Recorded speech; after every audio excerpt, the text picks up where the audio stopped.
Bienvenue tout le monde dans un nouvel épisode de Let's Fight dans lequel on parle de UFC Number 4. On retourne dans la nostalgie alors qu'on parle de ces combats qui ont marqué le monde de la MMA. Salut GM, comment tu vas? Hey, je suis hype, là, je viens de me lever, là. Plein d'énergie du réveil. J'ai encore ma voix basse du matin, là. Je suis prêt, là. Let's go. Déjà, le UFC numéro 4, on va commencer avec son contexte général. Comme dans UFC numéro 3, le tournoi présente 8 combattants et donc 3 combats à gagner avant d'être le champion de l'événement. Si vous avez pas vu les autres, on trouve ça complètement absurde de devoir combattre 3 fois dans la même soirée. Là. C'est débile léger, il y a personne qui voudrait faire ça encore. Dans ce tournoi-ci, si quelqu'un se blesse, il doit être remplacé par un des gagnants dans les joutes alternatives. Parce que dans les tournois précédents, t'étais juste remplacé. Parce qu'on peut pas juste arrêter le show, ça serait plate. Fait que si tu te blesses, on remplace. Puis en fait, ouais, le gars qui remplace, il a ben trop de stamina, il est en forme, il a pas de blessure. C'est comme pas fair. Fait qu'on va prendre un pool de 6 personnes qui sont comme notre réserve. Eux, ils vont faire un fight avant que l'émission commence. Puis les gagnants de ça nous fait un pool pour aller piger 3 remplaçants. Yes, c'est assez intéressant comme concept, surtout ça chie un peu en UFC 3 parce que comme le remplaçant qui est arrivé en finale, il a juste gagné, tu sais, whatever. Mais au moins, ils se sont pris là. En fait, on va leur faire un match, au moins qu'il y ait au moins un match dans le corps avant de se rendre là, parce que, tu sais, honnêtement, pour te rendre en finale, c'est ton 3e match. Fait que si t'arrives, mettons, en demi-finale pis t'as déjà un match dans le corps, t'es cool, tu sais, t'es... Puis même en finale, 2 matchs puis 1 match, c'est de la merde, mais c'est vraiment moins de la merde que 2 matchs puis 0 match, puis le gars il est en forme puis il vient de sortir de son étirement. Ouais, vraiment. Ils ont changé les commentateurs aussi. Ouais. Moi je l'ai calé aussi que là, on est le 16 décembre 94. Fait que c'est le 3e événement 94. Je pense même que c'est le 4e événement 94. Comme toutes les UFC au début se passent comme en 1994, puis là ça arrive juste avant la fin. Après ça on tombe en 95. Qui est comme genre, toute une différence. Tu comprends? Puis quand l'événement commence, la première affaire que tu vois, c'est que comme genre, au lieu de mettre de la musique de comme tu sais, genre le musique du UFC, c'est genre c'est une musique de Noël. Parce que c'est un événement genre de Noël, tu sais, le 16 décembre. C'est plate un peu, mais bon, regarde, c'est UFC. C'est un événement de Noël.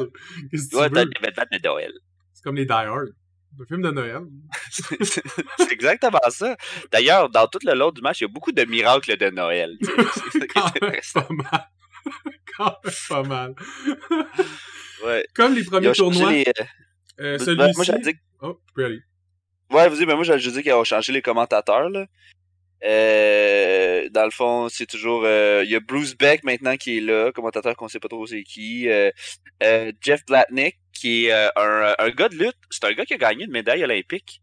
Fait que, puis il a un bon parler. Fait qu'ils ont commencé à mettre comme actuellement des gens qui ont comme... Ils savent un peu de quoi ils parlent.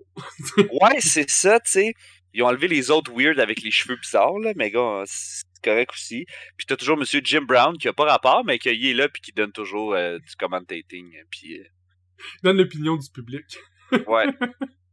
Ils ont arrêté d'appeler le présentateur de ring, là, de G-Man. Là, ils ont arrêté de l'appeler de G-Man. Puis comme d'habitude, c'est toujours... l'arbitre, c'est toujours Big John McCarthy. Évidemment. Le tournoi comporte aucune classe de ni poids, donc aucun poids limite. Tu peux être 140 livres, te battre contre un 280 livres. C'est pas grave, c'est normal. Il y a aussi encore aucune règle. Tu peux pas arrêter parce qu'il y a pas de juge dans l'événement. Fait que le combat, il arrête juste si comme... Il y a quelqu'un qui peut pas répondre, qui abandonne. Fait qu'il knock-out total ou qui tape. Ou qui disent comme... Big John qui décide que... Ou Big John est comme là, il va mourir. Ouais, j'arrête ça. Le titre de l'event, c'est Revenge of the Warrior.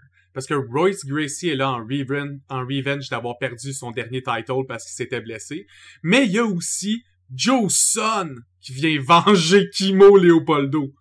Tu sais, c'est un épisode qui est basé sur la vengeance, pour ça qu'ils l'ont appelé comme ça. La vengeance de Noël. Quel beau thème, tu sais. Venge-toi à Noël. S'il y a bien de valeur que l'ambiance de Noël englobe en général, c'est bien la vengeance. Ben, c'est pour finir. Jamais vengé c'est pour bien finir l'année. Tu sais, il veut finir l'année Avoir Tu tué closes son tes- adversaire. Tu closes toutes tes shit, toutes les gens qui t'ont heurté dans l'année, t'es dessus. Tu closes ça, tu sais. Ah, c'est bon. I'm vengeance. Les quarterfinals. Je me souviens plus s'il commence avec quelle fight dans les Je vais te dire ça. quarterfinals. Je te dis ça tout de suite. Premier, c'est Royce Gracie contre Ron Van Cleef. Et ça, c'est un match vraiment, vraiment intéressant. Toi, tu connais-tu Ron Van Cleef, Alex? Ben, j'en le connaissais un peu de nom, mais il est un peu trop vieux pour que genre j'aille vu certains de ses films ou de ses apparitions ou tu sais le voir combattre ou... Pour ceux qui savent pas c'est qui, Ron Van Cleef, c'est un des piliers du kung-fu américain des années 60 à 80, ok? Il s'appelle, on le surnomme de Black Dragon, puis la raison pour laquelle on le surnomme de Black Dragon, c'est parce qu'il a commencé à faire des films où il était comme un peu comme Bruce Lee, un peu genre le main en kung-fu, puis en fait, il a commencé à faire ces films-là en Chine même, à Hong Kong. Donc, le gars, c'est littéralement un movie star. Il a fait des centaines de films d'arts martiaux. Puis souvent, la raison pour laquelle il a fait tous ces films-là, c'est que vu que c'était comme le seul noir qui travaillait genre à Hong Kong, ben il donnait tout le temps les rôles intéressants, les rôles le fun, des rôles de méchants, décider ça. Et après ça, il est devenu lead un peu dans ses films. Donc, il est même venu en Amérique faire genre des films de Blaxploitation, des trucs comme ça. Donc, c'est vraiment un des piliers. Il a vraiment mis le kung-fu sur la map pour les Noirs. C'est une pièce d'histoire assez intéressante. C'est un gars qui a fait un petit peu de compétition. Pas beaucoup, mais il en a fait un peu. Mais il est quand même... surtout reconnu. Il est Karate World Champion. Ouais. 10 degree black belt en karaté. Ouais. Puis là, il s'en va faire un combat d'MMA à 51 ans. Ouais. J'étudie Kung Fu depuis tantôt. Je fais juste le Kung Fu depuis tantôt. Ouais, ben c'est en tout cas. Karaté Kung Fu, là. Mais c'est The Black Dragon, genre c'est comme c'est un pilier genre du cinéma de ces années-là. Il est là dans 1 million de films. Puis je pense que il a parti un mouvement aux États-Unis pour les Noirs, justement pour les arts martiaux, de la même façon que Bruce Lee l'a fait un petit peu, mettons, pour Monsieur, Madame, tout le monde. Lui, dans sa communauté, c'est une légende, là.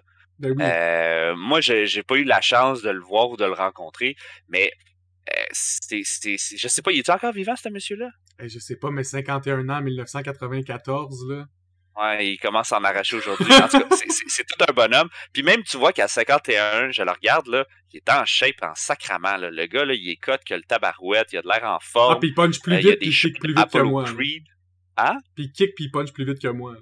Oui, écoute, il punch à travers la gueule facile, mais tu sais, comme, le gars, il arrive avec ses gros shorts Apollo Creed, comme dans le film Rocky, genre, il danse un peu comme ça. Tu vois que je pense que il est au courant là, qu'il gagnera pas. Là. Je pense qu'il est juste vraiment content d'être là, vraiment content de faire de l'expérience. Royce Gracie a pas besoin de présentation, ça fait déjà 4 UFC qu'on parle de lui. Là. On sait à quel point son grappling technique il est fou, puis que c'est un master en takedown, il est vraiment bon pour takedown le monde à terre dans plusieurs styles. Puis je pense que Ron a jamais pratiqué résister à un takedown. Non, genre, il s'est fait takedown en 3 secondes. Il a jamais land un coup de poing ou un kick de tout le match.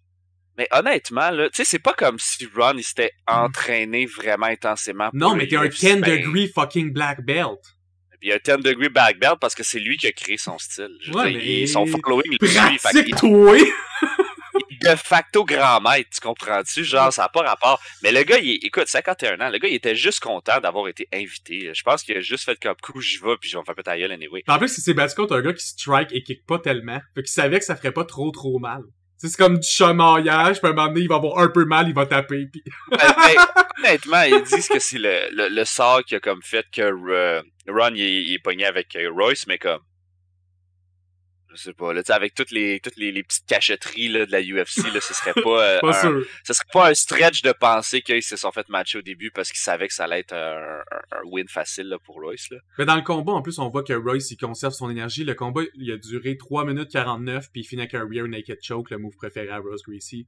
Puis il passe vraiment comme 5 secondes debout. Il plaque Ron à terre. Puis après ça, c'est 3 minutes 30 d'un serpent qui bouge fucking lentement, puis qui améliore sa position.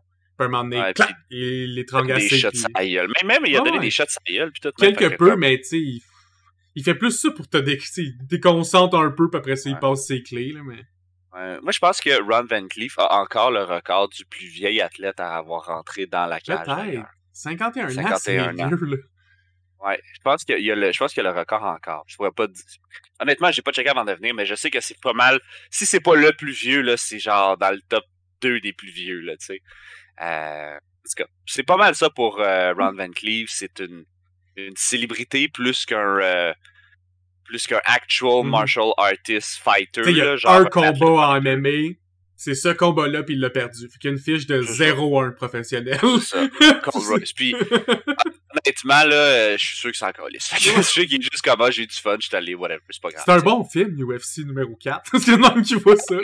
Exactement. Fait que dans Black le scénario, Dragon, on m'a dit d'improviser, puis... ouais. Mais si vous voulez aller voir, il y a plein de films, là, le Black Dragon, allez genre, je sais pas si vous pouvez genre comme écrire genre Black Dragon sur YouTube, là, je sais pas s'il va y avoir des bouts de ces films, mais il y a plein d'affaires. C'est vraiment genre des vieux films des années 60 de Kung Fu pis tout. Fait que c'est quand même cool. Fait qu'allez voir ça, c'est un gars intéressant. Deuxième combat d'usage. Yep. Il est probablement la plus belle chose que j'ai jamais vue de ma vie, là. Excuse-moi, je suis excité, Alex. Je veux dire, je peux pas, je suis pas capable de... Explique-le, Alex, je suis pas capable. C'est la plus belle chose que j'ai jamais vue de ma vie. Mais déjà, juste pour être sûr, on parle bien du combat entre Keith Hackney et Joe Son, le deuxième. Okay. Les débuts de Joe Son qu'on avait eu la chance de voir, c'est dans le corner de Kimo Leopoldo, dans le UFC numéro 3, l'année d'avant. Joe Son, là, en MMA, là, il y a 0-0, mais il finit avec une fiche de 0-4, et il a fini sa carrière de kickboxing avec un 0-1. Donc, c'est un peu comme quelqu'un qui est incapable de gagner. Il a juste jamais gagné à quoi que ce soit. C'est le punching bag parfait. Il fait du taekwondo puis du judo, puis il a fondé son propre style qui s'appelle le Joe Sando. Puis, vous pouvez bien comprendre que si à l'époque où c'était même pas des... Tu sais, les fighters présents modernes de la UFC sont vraiment meilleurs que les fighters dans le temps. Parce que 20 ans de pratique dans le métier, tu t'entraînes pour le sport, veux pas, t'es un peu meilleur. Joe Son, c'est le pire des pires, puis il se vante qu'il vend le style le plus deadly puis efficace dans ce qui existe au monde. Il arrive sur le ring entraînant une croix géante sur son dos en bois comme Kimo, parce que la mode, c'est d'arriver sur le stage essoufflé. Parce que tu vois qu'il est à moitié écrasé par la croix puis il marche à moitié plié en deux. Tu vois que ce qui est intéressant de ce move-là, c'est que Kimo et Joe Son, ils sont là, pas juste pour péter des gueules, mais sont là pour péter des gueules pour Jesus. Okay? c'est important. La revanche de Noël pour Jésus. Tu vois que la thématique était bonne pour eux autres, tu sais. Hey, ça pique dans le lit. Puis, le gars, il arrive, puis il essaye de faire le même move, parce que Kimo, c'est ça qu'il a fait au début, il arrive avec une grosse croix déguisée en Jésus, sauf que Kimo, genre, il est comme 6 pieds 5, genre 250 livres. Très musclé puis bâti. Ouais, là, tu parles de Joe Son, qui pèse, il est genre, il est 5 et 5, genre, il est minuscule. Il essaie de faire le même move avec la même croix, genre, qui doit peser comme fucking 100 livres, là, quelque chose comme ça. Fait que le gars, il est là, pis là, il est juste comme, oh shit, j'aurais dû passer à mes affaires mieux que ça. Il a de l'air de souffrir, même, sous le poids de cette immense croix-là, qui a de l'air d'être faite en bois massif, esti.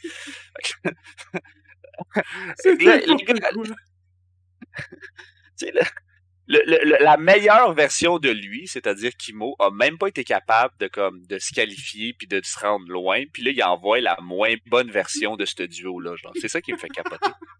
Batman a perdu, on envoie Robin. C'est exactement ça, genre. Puis pas le meilleur Robin, là, le moins bon Robin, là, genre. Tim Drake. Genre Tim Drake, genre, ouais, exactement. Genre, on n'envoie pas. Oh my god. Fait que là, le gars, il arrive sur le stage, ok? Puis là, t'as la madame qui est là avec comme genre le nom de son art qui fait, là, elle se promène, au lieu d'écrire Round One, elle écrit comme Joe Sando. Comme ça, qui est la chose la plus imbécile qu'il n'y a pas. Et intéressant de Keith Hackney, il s'appelle Keith Hackney parce que le gars, il hack. OK? Dans tous ses matchs, la seule façon que genre il fight, c'est que genre il fesse non-stop sur l'adversaire jusqu'à ce que l'adversaire arrête ou tape. OK? Dans tous ses matchs, c'est comme ça qu'il a gagné. Le gars, il fait du Kempo karaté. Il sait rien faire d'autre. Il a juste appris à puncher. C'est tout ce qu'il sait faire.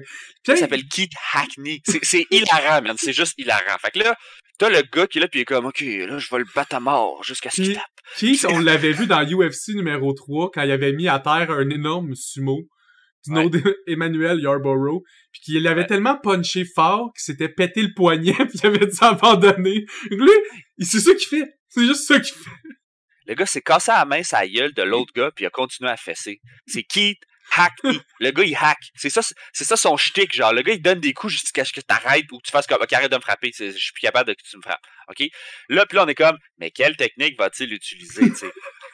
Le gars, tu vois que le match commence, bon, il essaye de le puncher un peu, pis tout, pis t'as juste Joe Son qui est comme, what you gonna do? Là, il est de même, il passe à 2 pouces de manger un coup de pied dans la face qui aurait explosé à la face. Finalement, il réussit à faire un takedown.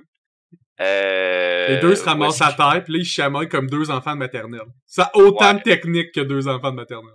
Ouais, genre, puis à un moment donné, il y a juste un moment spécial où est-ce que Keith réussit à se relever, puis il réussit à take down Joe Son, fait qu'il tombe par-dessus Joe Son, puis il est comme un peu en headlock, mais il est pas choqué, genre, il est juste comme en désagréable, ça, fait que là, il est là, puis là, il commence à le fesser, puis il réalise qu'il est un peu sur le dos, fait que tout ce qu'il y a devant lui, son point, c'est son esti de gros paquet, genre, avec sa coquille, genre. Parce que Joe Son est en speedo, fait que c'est une grosse target. Gros speedo rouge, genre, pis là, il pogne son fils, puis il fait juste comme, smash, puis il fait juste comme, il shot des couilles, genre, comme ça, pendant genre, 45 secondes, ce qu'il fait, c'est qu'il fait juste lui donner des gros shots dans le pépé, genre. Le fight, il dure 2 minutes 44, pis il y a 1 minute de coup de basse. C'est malade. Alex, c'est le miracle de Noël que j'attendais. Tu comprends-tu? C'est ça que je veux voir. C'est ça que je veux voir. Je veux voir en UFC. Je veux voir Joe Son manger des shots dans le pépé jusqu'à ce qu'il tape parce que, genre, il est tanné. OK? Tu regardes la fiche de Joe Son. Au premier, même, tu punches il y a legit un match qui a perdu à cause de la terreur. C'est marqué, genre, comme tap out by terror. Il a juste abandonné. Le gars, je sais pas, écoute, je peux aller voir ce match-là, mais je veux dire, le gars, il a mangé du fucking genjutsu dans la gueule, genre, pis il a donné du terror, genre, je peux pas, celle-là, je comprends pas. Sa losse, elle s'appelle On Blood Choke.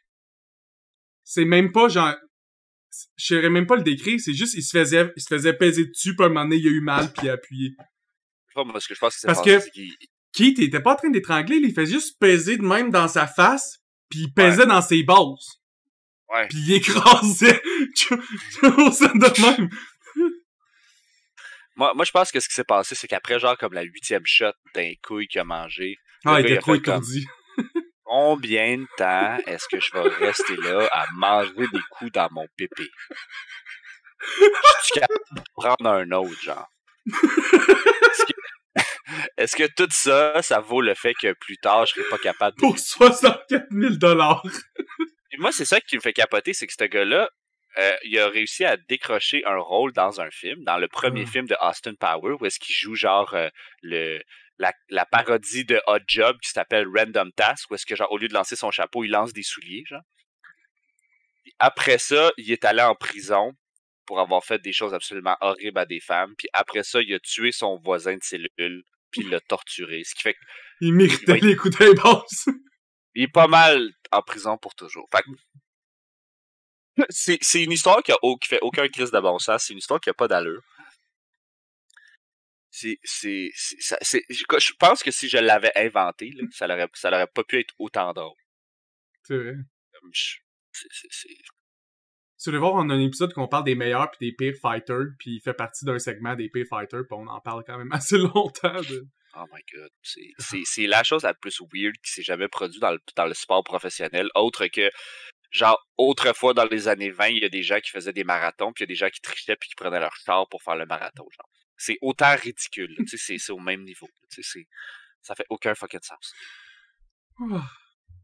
D'ailleurs, je tiens à dire à tout le monde que depuis 2018, moi j'ai une ceinture noire en Joe Son 2. Depuis 2018? Moi, ce que je fais, c'est que je m'installe devant, genre, comme un wooden dummy, là. Puis là, je prends le wooden dummy, puis je smash mes balls dessus, genre. Une fois que genre que je sens plus rien, puis que je me pisse dessus, puis que je le sens plus, je le sais que là, je suis prêt, puis que j'ai vraiment maîtrisé l'art du Joe Sando. C'est la chemise de fer, mais juste concentré sur tes bases. Ouais, mais le gars, il donne des coups de base aussi dans le Joe Sando, genre. C'est comme si t'étais dans un jeu de combat, genre, comme Mortal Kombat. Le gars, son move, c'est qu'il saute, pis comme... C'est juste comme t'as touché avec son pipi, genre. Il est en métal. Eh oui, dans métal, tu dis. Le troisième combat, c'est Steve Jenham contre Milton Bowen. Steve Jenham est le gagnant du UFC numéro 3. Évidemment, il était gagnant. Pour moi, c'est un fluke, là. Je veux dire, t'arrives en finale contre un gars essoufflé, que lui aussi, c'était comme un... Pour vrai, c'était même pas lui qui aurait dû se rendre en finale. Il y a bien du monde qui... Tu sais, ça aurait dû être Ken Shamrock puis Royce Gracie, mais les deux ont été blessés. Fait que c'est deux randos en finale, c'est ça qui arrive. C'est un peu intéressant. Mais, fun fact, son adversaire, qui s'appelle comment tu m'as dit? Milton Bowen. Le premier à rocker les gants avec pas de doigts, là, les fingerless gloves, comme qu'on voit aujourd'hui à la UFC. C'est le premier à les avoir Il avait compris le swag, mais le reste, pas parce vraiment. que c'est un boxeur, déjà en partant, fait qu'il avait besoin d'avoir des gants dans ses mains. C'est le premier à les porter, c'est pas la personne qui a eu la carrière la plus prolifique dans l'UFC, c'est juste le premier à les avoir portés. Milton Bowen, là, il y a pas de wiki. C'est le seul combattant que j'ai pas pu trouver des informations sur lui autre qu'il était un boxeur, parce qu'il y a pas de page wiki. C'est à ce point-là qu'il est pas bon, là. Mais tu sais. Hey, c'est pas qu'il est pas bon, mais je veux dire, il est nobody. Il est nobody. Ouais, c'est un nobody, mais c'est pas un mauvais fighter. Ça doit pas être un mauvais boxeur. Mais moi, le commentateur, il semble dire que c'est un correct boxeur. Tu sais, c'est pas Rocky. C'est ça, c'est probablement un gars qui fait bien ça. Mais moi, ce que j'aime de Steve Jenham, c'est que le gars, il se bat relativement très bien. Il est outclass, outmatch, déjà là par ce gars-là. Ouais, ça, j'y donne, mais le gros problème, moi, je trouve, de Steve, c'est que ses combats sont toujours fucking longs. Il a vraiment de la misère à faire ses finish him en grappling. Pis c'est ça son game match, là. Le gars, c'est un police officer qui représente le ninjutsu. Ouais. C'est un fun fact parce que si tu regardes, mettons, comment Steve Jenham il se bat dans la UFC, c'est ce qui ressemble le plus à un match de UFC aujourd'hui. Il y a un Dan Severn aussi beaucoup, là, mais... À part le gars qui fait juste des takedowns, là, mais comme... Ouais, moi, ça, je regarde, c'est Steve... c'est un oreiller. Mais je regarde Steve Jenham, puis je le regarde comment il se bat avec ses pieds, ses poings, puis ses genres de takedowns. Ça ressemble beaucoup à ce que les gars du UFC font un peu aujourd'hui. Okay? Ça ressemble, tu sais, je suis pas en train de dire que Steve Jenham, il a créé le... Non, la façon qu'il se promène un peu dans le ring, la façon qu'il spare puis tout, ça ressemble vraiment beaucoup à ce que le sport est aujourd'hui, ce qui est intéressant. Puis c'est pas un mauvais match, c'est un bon match. Il y a des bons éléments dans ce match-là. Il y a du bon striking. Le gars, il a fait un esti de beau hit takedown là, par la hanche puis tout. Il a fait un esti de belle projection à ce gars-là. Il y a eu vraiment des bons moments de UFC dans ce match-là. C'est un des matchs les plus intéressants même. Côté genre regarder mettons de la UFC. La projection puis son dernier armbar, il aurait jamais passé si c'était pas un boxeur. Jamais. C'est ça que je veux dire par le gars, il connaît plein de moves. Genre un jack of all trades. Il sait plein d'affaires, mais il y a pas comme un scalpel to victory. Tu sais, il y a pas comme un Royce Gracie rear naked choke ou Dan Severn, je te smash la tête à terre, je t'attends que tu tombes dans les pommes, tu sais. Ouais, genre ça. Il manque un finish him, genre, à Steve Jenham. Pis ça a fait que, au premier, il a gagné, mais je suis sûr qu'il aurait perdu son deuxième fight, parce que dans ce tournoi-là, tout de suite après son premier fight, il est mort. Tu vois qu'il n'y a plus de jus. Il y a plus pantoute de jus. Il est pas fait du tout pour, comme, le format du tournoi en 1994. Fait qu'il aurait jamais gagné la ceinture. Fait que, tu sais, qu'il soit là comme en ayant comme représenté l'idée qu'il va gagner le tournoi, je suis genre, t'étais le remplaçant. T'étais même pas, ils ont pas eu le choix de te mettre dans le top 8 ce coup-ci parce que t'as gagné ton match de remplaçant. Mais à la base, t'es pas dans le line-up. Ouais. Ben, c'est ça, c'est vrai de ça, puis c'est juste que je sais pas, j'ai une petite place spéciale dans mon cœur. J'ai aimé ça, moi, parce que la thématique est hot en tabarnak, c'est ninjutsu contre boxeur. Pis ninja contre boxeur, moi, je trouve ça nice en crise. Ça sonne comme un bon B-movie, là, tu sais, genre ninjutsu versus box, là, tu sais, quelque chose comme ça. Que genre, ils sont ennemis tout le long, puis à la fin, genre, ils s'allient, genre, pour péter, genre, le méchant ou quelque chose comme ça. Ça sonne comme quelque chose de même, t'sais. ça serait Mais bon, beau. c'est pas mal ça que j'ai à dire sur cette fight-là. C'est un fight qui est quand même long. Mais tu sais, c'est évident que le ninja, tout le long, il va apporter le boxeur au sol avec un takedown. Tu sais, la majorité de ce qu'il fait, c'est garder sa distance du boxeur pour pas comme se manger un gros direct dans la gueule, puis dès qu'il a eu l'opportunité, il l'a takedown. Le boxeur, à un moment donné, il a réussi à se relever. Il l'a recollé à terre avec une projection par sa hanche. Puis après ça, il l'a juste déconcentré un peu. Il s'est relevé debout, il a pris son bras pis s'est repitché à terre en un bras. Il a fait le armbar le moins subtil que j'ai jamais vu. Ah ouais, c'est ça, je dis, c'est n'importe qui sait ces techniques-là, l'aurait sweep, tu sais, tu pognes ses jambes, tu le retires à terre, il s'est relevé debout, le gars. Il s'en fait allongé de même. Lui, il était comme, ben oui, prends-les, hein, j'en ai pas besoin. J'en ai pas besoin, ce bras. Je peux le prendre, l'autre. Bon. Mais bon, beau bait. J'aime ça, voir quelqu'un qui est comme un jack of all trades qui gagne contre quelqu'un qui sait pas qu'est-ce qui se passe, t'sais. Ouais, c'est un bon match, mais ça reste dommage. Puis de toute façon, c'est aussi le plus long du quarterfinal. Ouais, puis ça a été son dernier match parce qu'après ça, Steve Jennum, il s'est blessé. Je sais pas comment il s'est blessé là, mais en tout cas, je l'ai pas vu avant de la blesser, mais il a juste abandonné. Fait qu'il a peut-être vu aussi que ou peut-être qu'il voulait pas se battre contre Dan Severn. Ouais, il a Moi, je veux pas me battre contre Dan Severn avec ses crazy eyes, là, qui est juste comme, quand je vais rentrer dans le ring, mon adversaire va vouloir sortir. D'ailleurs, on va parler de son match, le dernier match des quarts de finale, qui est Dan Severn contre Anthony Macias. Le match a duré 1 minute 45 et finit avec une soumission de Rear Naked Choke. Ouais, ça c'est... Dan Severn, là, c'est The Beast. T'sais, son surnom, c'est vraiment The Beast, parce qu'il est gigantesque, excessivement rapide et explosif. Comme... Ouais. Puis il vient évidemment représenter le wrestling, pour ceux qui le connaissaient pas. C'est un des premiers vrais grands wrestlers là, qu'on voyait arriver dans UFC. Là. Ouais, c'est un wrestler, mais honnêtement, c'est quasiment plus un gars de la WWF. Là, je veux dire, écoute, il est 260 sur 6 pieds 2, je pense. Il s'appelle littéralement, c'est The Beast. Là, le Beast avec une moustache. C'est tout un... Puis le gars, il a quand même un body d'athlète, là, je veux dire, il est fait fort, là, il y a pas de bédaine, là, il est fait fort, il est fait large, il est fait gros. Puis, écoute, ce match-là, déjà mais que quand l'autre, il est arrivé, il y avait déjà des médailles d'or en wrestling. Fait que, tu sais, oui, il y a le body d'un WWE, mais le gars, il y a des médailles de championnat mondial en wrestling, là. Il sait en tabarnak comment wrestle. C'est déjà un athlète, c'est un gars qui a une diète, c'est un gars qui a un entraînement, c'est un gars qui a ci, qui a ça. Comparé, mettons, à l'autre gars de Muay Thai qui est comme, je sais pas, il doit être 100 livres, outclass de 100 livres. Écoute, durant tout le match, là, il s'est fait ragdoll. Ragdoll à gauche puis à droite. Il a fait 2 souplesses en dedans d'1 minute 40. Une souplesse de Dan Severn. Je sais même pas comment le gars il a fait pour se relever, man. Ouais. Il donne là, des souplesses, le gars il tombe sa tête, là, genre comme... Il prend là, par les hanches, puis... Genre, aujourd'hui, tu ne pourrais pas faire ça. C'est trop fucking dangereux. Le gars, il en a mangé 2. Respect pour le gars de Muay Thai. Mais comme, c'est ça qui est insane, c'est que, écoute, il joue, il a juste le bras avec. Moi, ça l'autre gars, il a juste fait comme, non, pourquoi? Ça permettait de revoir le début de la légende, parce que Dan Severn, il est devenu une légende du combat, là. Le gars, il a fini avec une fiche totale de 101-19. Il a fait 120 combats en UFC. La majorité du monde qu'on parle en ont genre 30, puis que les pas bons en ont genre moins que 10. Lui en a 120, dont 101 victoires. 101 victoires!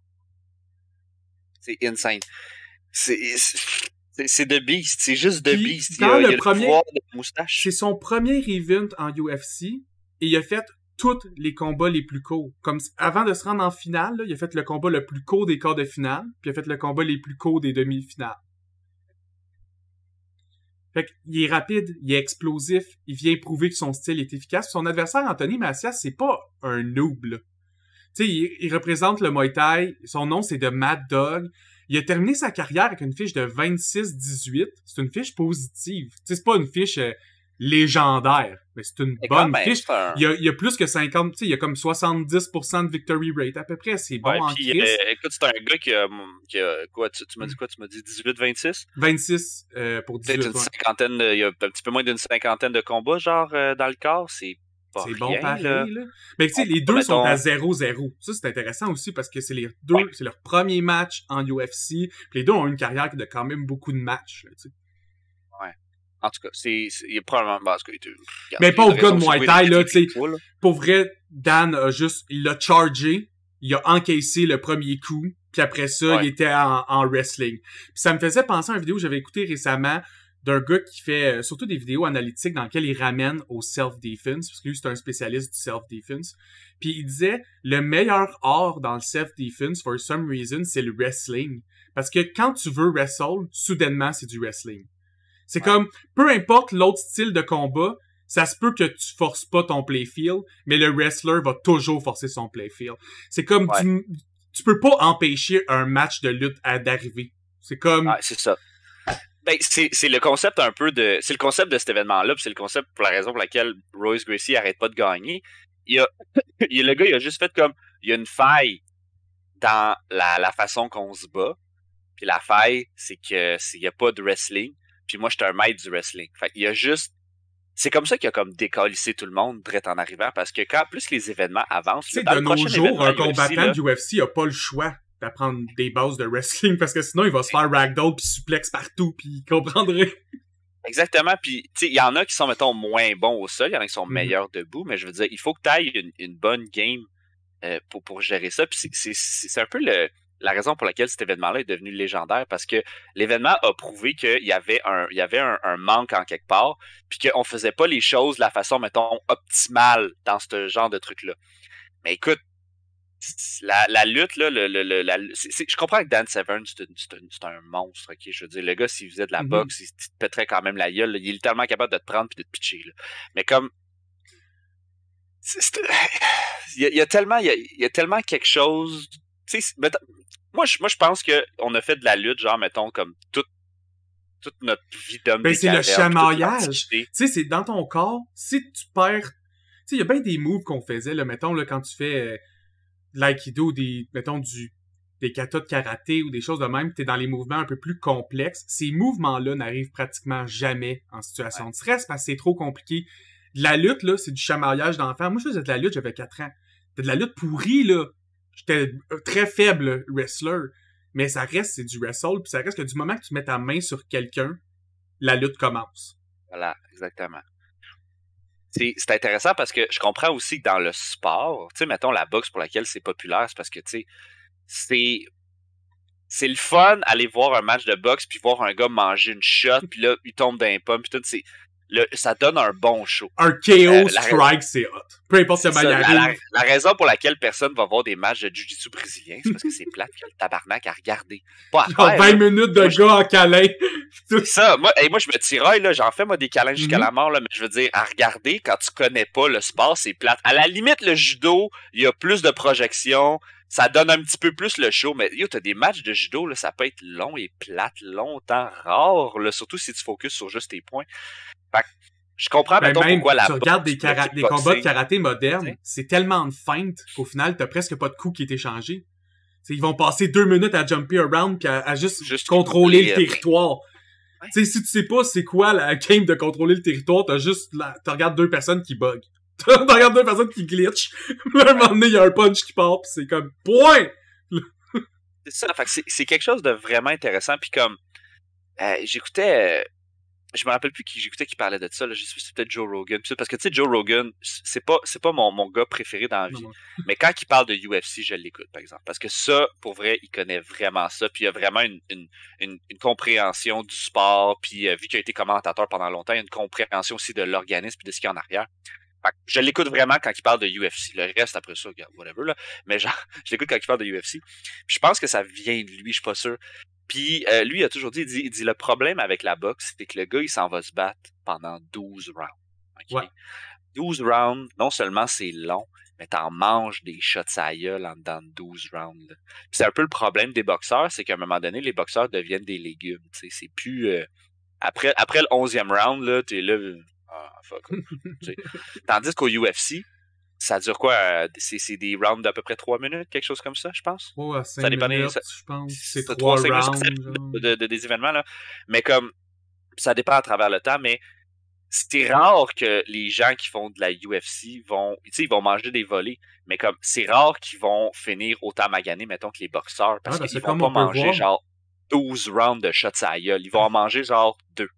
Surtout rounds dans de ce shots à temps-là gueule. qu'il n'y avait même pas de round. Tu sais, le combat le plus court a duré 1 minute 45, puis le combat le plus long a duré 4 minutes 47. Exactement. Quand t'as un match de boxe, là, t'en as pour 1 heure. Par recevoir des coups, là, parce que ça, on s'entend que la majorité de ce qui se passe, c'est du grappling, parce que le monde a réalisé que c'est plus facile de soumettre quelqu'un quand il a l'impression que son coude va exploser qu'en se faisant puncher. Ouais. Hein? Juste une réalité. Avec les demi-finales. Ben, c'est pas plus facile, c'est que c'est plus efficace dans le sens où t'as peut-être... Parce que, tu sais, quand, mettons, on échange des punches, là, moi, je suis en danger d'en manger des punches. Parce que si je suis capable de te frapper, je suis à distance que toi aussi, tu me frappes. Fait que pour te frapper, je me mets en danger. Mais quand tu tombes au sol, c'est un petit peu plus fair. T'as moins de chance. T'as moins de chance de manger des coups first. C'est ça aussi, c'est... Il y a ça aussi, c'est vrai. Submission, c'est un one-shot, puis quand tu donnes des punches, comme si tu faisais perdre un peu d'HP, tu sais, c'est comme, tu baises la stam à chaque fois. Ben, si tu réussis une clé, c'est game over. Ouais, de la même façon aussi que si je t'amène au sol, puis on commence à faire du sol, ouais, puis les chances qu'après ça, je me relève puis que je sois correct sont vraiment meilleures que si, genre, je me fais knock-out, là. Parce que si tu te fais knock-out, quand les lumières, ils ferment en haut, là, à repartir la machine après ça, c'est pas facile, c'est difficile. Mais genre, quelqu'un qui me choke puis je tape, après ça, je suis correct, là, tu sais, je vais peut-être me lever, je vais peut-être être comme, oh shit, j'ai manqué un peu d'air, mais au-delà de ça, je suis correct, là. S'il me fait un armbar puis que je tape, mon bras, il est pas cassé, je suis pas, tu sais, j'ai pas, à la limite, là, je pourrais quasiment continuer, là, tu sais. Les plus maganés, souvent, c'est ceux qui se ramassent dans une position sur le dos et qui se font puncher, mettons, 10, 12 fois d'en face. Eh ouais, ou un match de UFC où est-ce que tout le monde reste debout puis tout ce qu'ils font, c'est s'échanger genre des jabs puis des punches. Ça comme un peu un match de boxe, mais je veux dire... À moins que tu sois Chuck Liddell, là, je veux dire, manger des shots à la gueule, c'est comme la chose la moins intéressante que tu veux faire, genre, tu sais, fait que... Ouais. Définitivement. On repasse au UFC? Ouais, semi-finale, c'est Royce Gracie contre Keith Hackney. Yes! C'est karaté contre Brazilian Jiu-Jitsu. Fait Gracie, Brazilian Jiu-Jitsu. Combat de 5 minutes 32. Quand même long. C'est beaucoup plus long que tous les matchs qu'il y a eu encore de finale. Mais c'est aussi parce que Royce prend toujours son temps. Genre, Royce, il a pas la mentalité comme faut que je finisse le fight en 1 minute. Et comme si le fight il dure 10 minutes, mais que je prends mon temps et je m'essouffle pas. Ça revient au même pour moi, tu sais. Ouais. L'autre, aussi l'affaire, c'est que Keith Hackney, il s'est bien défendu. Écoute, il en a donné 2-3 sa gueule à Royce, là. Je pense que Royce après, il a eu peur pendant un petit bout, je pense, au début, là. Keith c'est pour ça a qu'il l'air a un peu explosé, puis... Tu sais, puis quand t'es juice un peu, t'es très résistant aux clés. Parce que t'es très stiff. Ça prend beaucoup de coups dans ta gueule avant que tu deviennes assez mou pour que la clé, elle passe. Mais je trouvais ça drôle aussi parce que le combat, il commence. Puis j'ai aimé voir la différence de garde entre deux personnes qui sont vraiment dans leur style. Tu sais, qui dans son Kempo karaté, ses mains sont tout le temps en train de bouger. C'est comme main haut, basse, haut, basse, haut, basse. C'est comme, je vais te puncher dans les notes ou d'en face. Puis après ça, t'as Royce, qui est la position de Royce Brazilian, là, c'est très étendu, super droit, le plus centré possible. Ouais. Très centré, là, pis tout ce que tu fais, c'est garder la distance, t'attends que tu vois une faille pour faire un takedown. C'est très weird. That's it. C'est très weird. Ça prend un calme de malade mental, moi, je trouve. Moi, je trouve ça plus facile d'être comme en mouvement continuel, un peu boxer style, que te... Tac! Ouais, puis il est allé pour 2-3 takedowns. Keith, il a réussi à résister les 2-3 takedowns, mais à un moment donné, j'ai réalisé ça dans cet event-là, c'est que Royce Gracie a juste 2 takedowns. Oui. Il fait tout le temps les 2 mêmes. Puis là, t'es rendu au 4e event qui est là. Le monde, ils connaissent ces takedowns. Puis ça fait déjà 1 an qu'il est fait que le monde commence à s'entraîner contre ces 2 takedowns-là. De la même façon que Dan Severn, il a un takedown.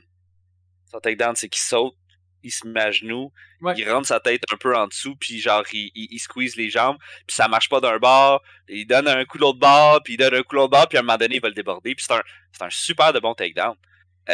C'est peut-être pas le meilleur takedown, mettons, pour la UFC aujourd'hui, parce que tu mangerais un peu des coups à la gueule, mais Royce, il y a 2 takedowns. Il y a double leg takedown, ou le takedown qui te pogne par la taille, puis genre, il te sweep une leg sur le côté, puis à un moment donné, il te tombe. C'est 2 hyper de bons takedowns, là, je veux dire, c'est des fuck you difficiles takedowns à comme éviter. Ils sont faciles à faire.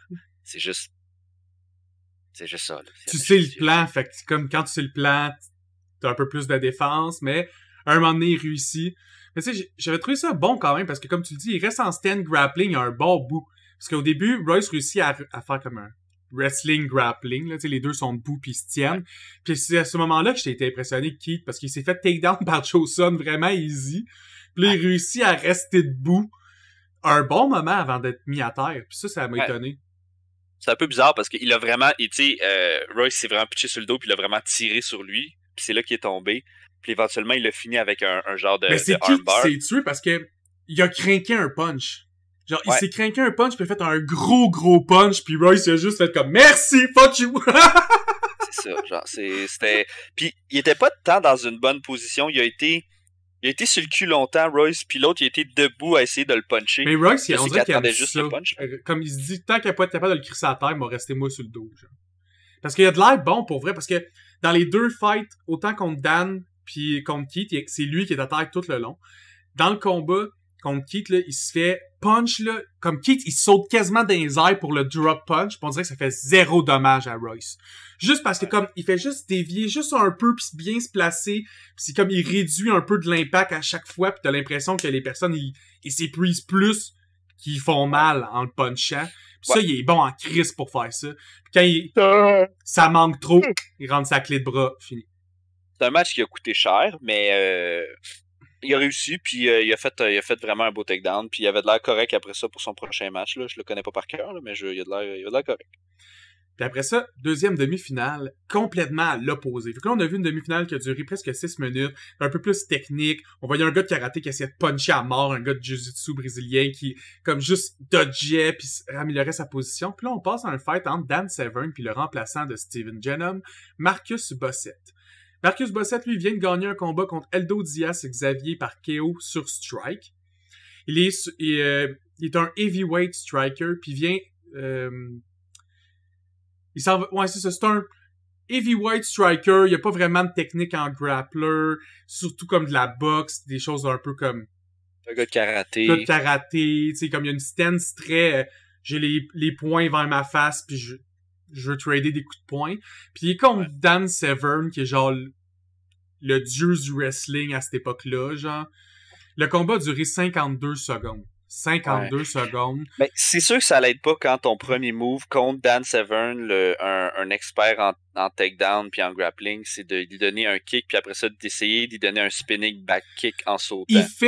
Il donne un kick dans le vide, puis là, après ça, il se dit, j'ai une idée, qu'est-ce qui est mieux qu'un kick? Un double kick. Fait que Dan, c'est juste penché, il a arrêté la motion, puis il a pris ses jambes, puis il l'a collé à terre. Fini.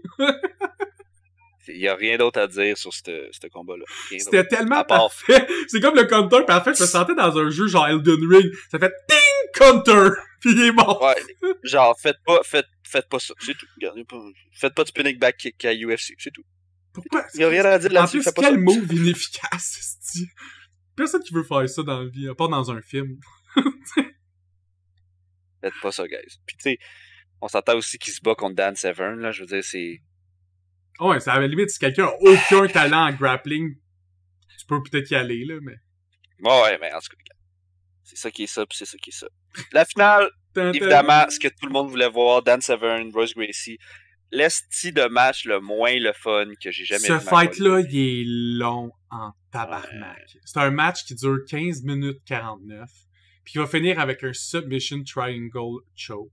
Et pour vrai, c'est 15 minutes de Dan Severn qui est par-dessus Royce Gracie.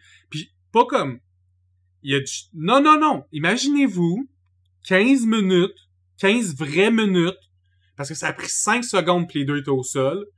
Puis Dan Severn est par-dessus Royce Gracie. Et c'est cette position-là qui ont les deux pour 15 minutes. Fait que Dan essaie de gagner avec une soumission en étant sur le dessus. Là, il se pousse un peu dans la face. Il se donne l'autre, il rentre son menton dans le front. Il y a des shots qui se donnent un peu à gauche et à droite. Des shots de même dans la tête. Tout ce que tu peux pour essayer que les deux abandonnent. Les deux abandonnent pas. À la fin, ils sont complètement morts. Puis ça finit juste que Dan fait une erreur où il essaie de genre se relever pour y aller avec un finish him. C'est comme si c'était dit...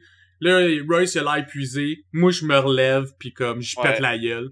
Puis en se relevant, it was a trap. Puis c'est juste ramasse. Choke. Triangle choke. Mais c'est un peu le problème de Dan Severn, c'est que c'est une machine, c'est une bête, mais genre, il n'y a pas de technique pour finir. Ben, habituellement, il finit par sa comme force brute. Surtout à l'époque, là, comme là, il était pas train UFC, il est pas rendu à 101 victoires, 19 défaites. Là, il était 2-0 quand il est arrivé contre Royce Gracie, puis c'est fou, le tournoi pour Dan Severn, on savait déjà qu'il allait devenir une légende. T'sais, il a pété la gueule à 2 personnes en moins de 2 minutes, les deux. Après ça, il fait un combat légendaire contre Royce. C'est pas super intéressant à regarder, là, il est long en tabarnak, le fight. Mais c'est pour être capable de toffer 16 minutes contre Royce quand d'habitude il tue tout le monde. C'est bon. C'était cool. C'est un peu décevant. Les meilleurs combats, c'est vraiment les combats les plus comme qu'on pense pas vraiment regarder. Ou genre, Keith Hackney contre Joe Son, pis les 2 premiers combats de Dan Severn, moi là, j'ai ri, là. Genre, regarder un gars se faire suplex, là. Genre, j'étais plié en 2 à terre. Je pensais même pas que j'allais voir ça dans ma vie, dans un vrai combat. Tu sais, faut-tu que tu sois fort que le calice, man? Un moment genre Leroy Jenkins, là. C'est un moment genre légendaire que genre il faudrait qu'il le mette dans le jeu, tu sais. Je sais qu'il y a un UFC 4, là, parce qu'à chaque fois je cherche UFC 4 Full Event. C'est juste la crise de jeu. Mais genre, ce serait drôle qu'à un moment donné, dans un jeu d'UFC, comme il y ait une cutscene où est-ce que c'est juste comme une version animated de genre le combat de Keith Hackney puis Joe Son, où est-ce qu'il fait juste comme manger des shots d'un coup, tu sais. Je serais content, de la même façon qu'ils ont mis Leroy Jenkins dans World of Warcraft. C'est ça, mettez-moi donc une scène où qui est comme tu gagnes contre Joe Son, puis la cinématique finale de gagner, c'est toi qui est en train de te puncher dans les nuts pis qui tape.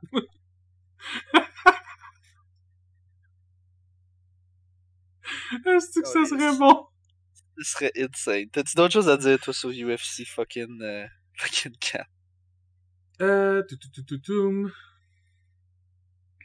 Pas vraiment, tu sais, c'est un combat qui est ben trop technique pour que je fasse un play-by-play, pis en plus, c'est dure 15 minutes. D'habitude, j'aime ça dire un peu comme la... Ben, technique, ouais, parce que c'est eux qui essaient d'améliorer leur position pendant 15 minutes, là.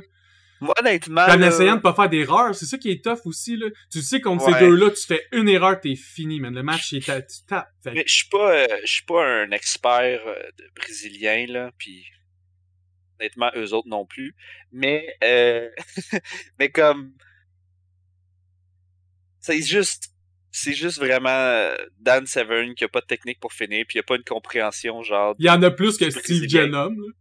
Oui, il y en a plus, mais il y a pas de compréhension de tu sais, mettons, ce qui fonctionne bien avec le Brésilien, mettons, comparé aux autres arts martiaux, c'est si tu prends ton temps, si tu te positionnes bien, puis si tu fais les choses lentement, t'es capable d'avoir des gros gains, tu sais. Oh ouais. Contrairement, mettons, à comme la... Ça fait juste malheureusement pas les meilleurs fights.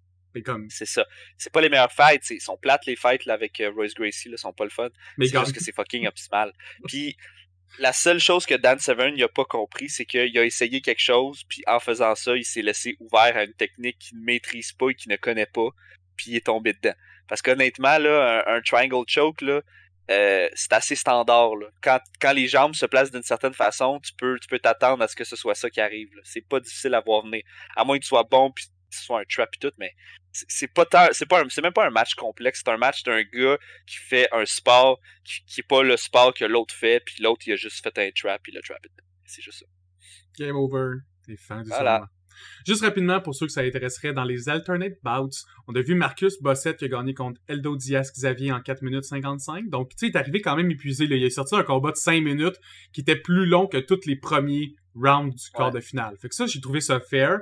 Mais les deux autres gagnants, il y avait Joe Charles qui était contre Kevin Rosier. Kevin Rosier qui revenait, mais il a encore perdu. Le match est terminé en 14 secondes pour Submission Armbar.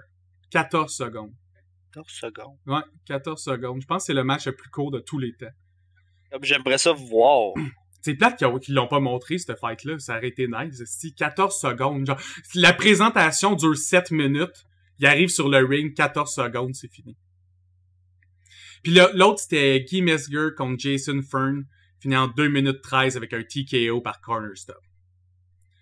Fait que la majorité des noms qu'on connaissait, c'était Kevin Rosier, puis je trouvais ça drôle que le gars qui a comme le plus d'expérience se fait tuer en 14 secondes. Comme t'as rien appris d'autre. Prends ta retraite. C'est fini. Ouais. Fait que, d'autres choses à dire? Non, pas vraiment. Ça a fait le tour. Portez votre coquille. Ah ouais, portez votre coquille puis évitez les coups d'un boss. Merci à tous d'avoir écouté. On se voit sur un autre épisode. À plus.